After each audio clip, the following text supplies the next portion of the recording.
When you talk about alien extraterrestrial, people will like to say, oh, you are talking about extraterrestrial. I'm like, no, I'm talking about me and you.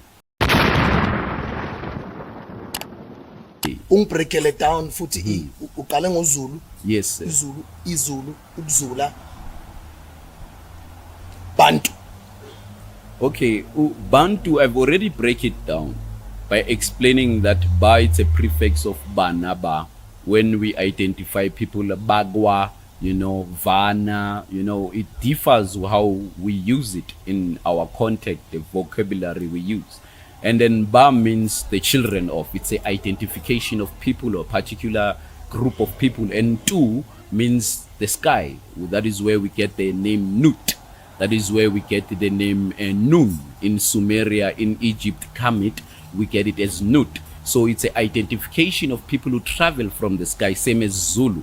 It's an identification of people who from the sky and landed in planet Earth. So according to creational story of Kemet, it is said the god, all the gods, the Pantheon, the Ogodod, the innards of the Kemets, they descend from the sky and then landed in the reeds. We can get the same interpretation of the story being told in Freedom Park in South Africa.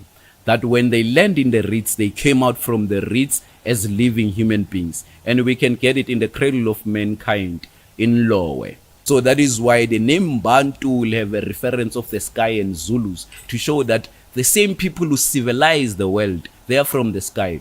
When you talk about alien extraterrestrial, people will like to say, oh, you are talking about extraterrestrial. I'm like, no, I'm talking about me and you.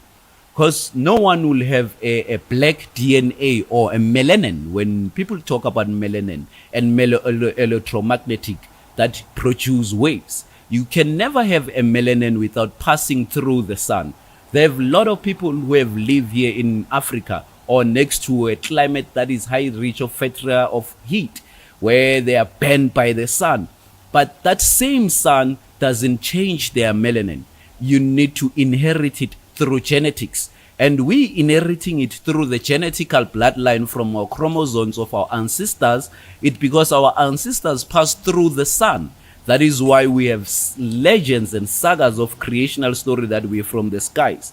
And when we go to our stories, is that we are not the first creation, we are the seventh creation that was created by the Creator.